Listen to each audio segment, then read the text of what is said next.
Pap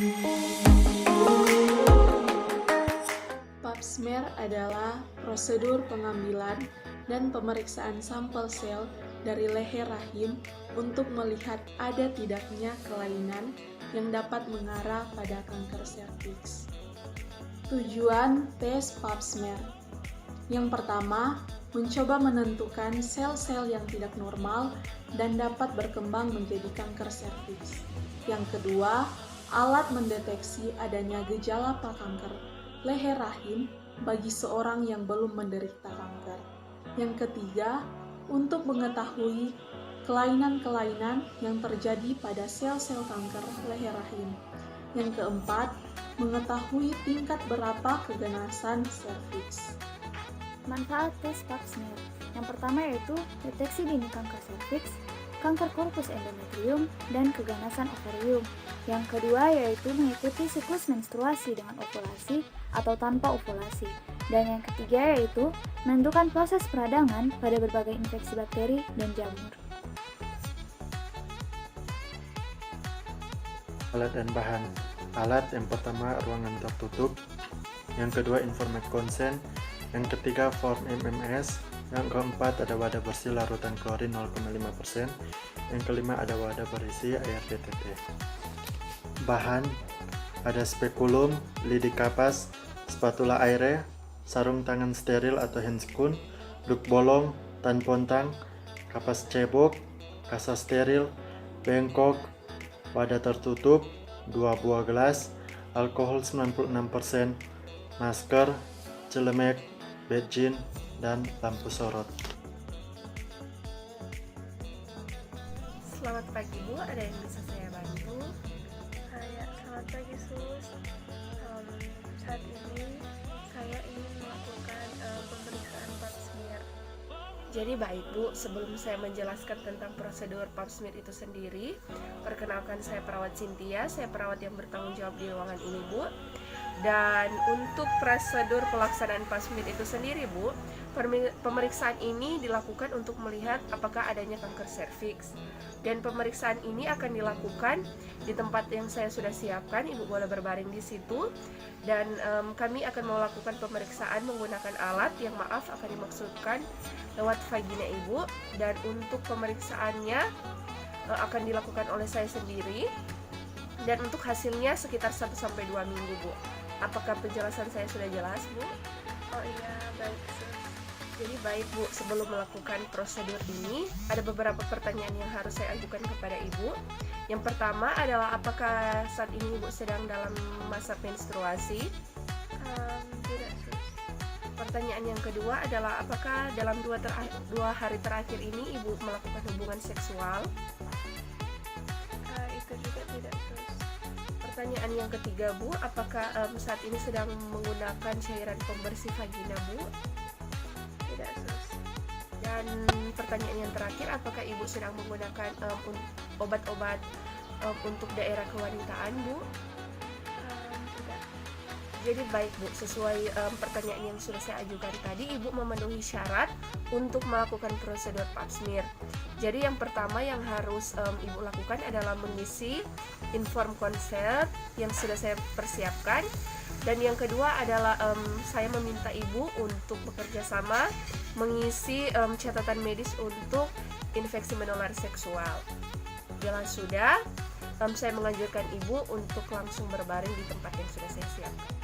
Oh ya, baik Sus. Ke fase kerja, kita menggunakan tablas DTT ya. Dan untuk pengecekan hygiene kita menggunakan tes anatomis. Nah, yang pertama membersihkan dia mayora, kita membersihkan labia mayora, kita membersihkan labia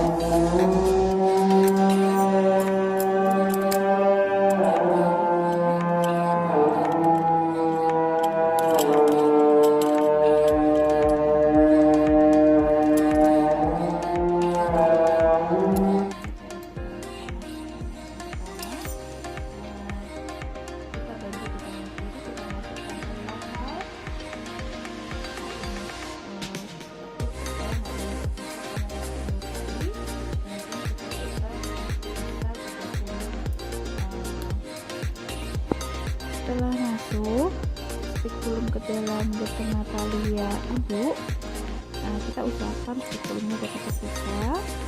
Setelah terbuka dan dirasa pas, artinya spekulum ini bisa dikunci dengan memutar baut ke arah sebelah kanan. Oke, setelah spekulum dimasukkan, yang pertama kita lakukan adalah membersihkan bagian terdalam dari alat genitalia ibu, ya. Kita menggunakan tampontan dan kasa steril untuk membersihkan sekret atau lendir yang berada di dalam alat genitalia ibu terdalam, ya. Yang pertama, kita coba posisikan tampontannya, ya. Kemudian kita bersihkan secara memutar. Kalau nantinya itu dirasa kurang cukup bersih atau masih mengganggu dari aktivitas pap-smear kita bisa mengulangi untuk yang kedua kalinya dengan cara memutar bagian dalam, kemudian kita letakkan ke jengkol. Kalau sudah selesai, selanjutnya kita ambil satu laut ini, ya. Kita menggunakan yang dua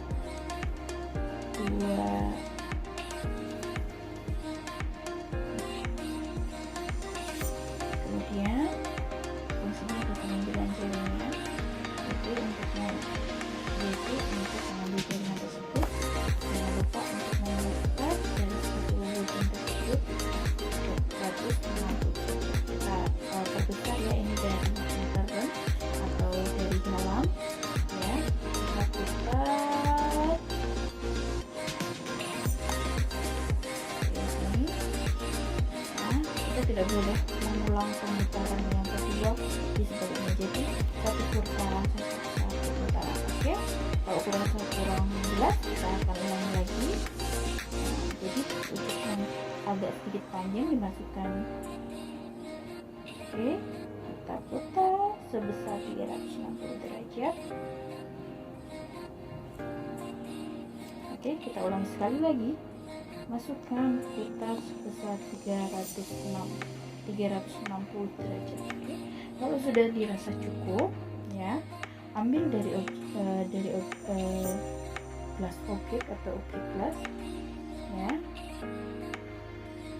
Jadi lekatkan hasil dari jaringan tadi ke objek gelas, ya. Kalau dirasa masih ketipisan, ya, kita ulangi atau di spatula sebaliknya kita lekatkan ke objek gelas. Jangan lupa setelah itu, ya, kita rendam dengan liquid alkohol kurang lebih 5 menit saja. Setelah itu kita lepaskan spekulum. Pelepasan sama dengan kebalikan dari pemasangan. Kita putar ke kanan, ya. Sebelum diputar, ini jangan lupa dikendorkan, kemudian kita tarik perlahan, ya. Jadi pemeriksaannya sudah selesai, Bu. Untuk hasilnya tadi akan saya langsung bawa ke laboratorium untuk diperiksa. Dan untuk hasilnya, Bu, sekitar 1-2 minggu. Dan apabila negatif, Bu, ada pemeriksaan selanjutnya atau pemeriksaan ulang yang akan dijadwalkan kembali. Dan apabila Ibu positif, akan ada tindakan selanjutnya dari kami. Terima kasih, Bu. Apakah ada pertanyaan lagi? Kalau sudah tidak ada, terima kasih dan sampai berjumpa lagi, Bu. Ya, terima kasih, Sus.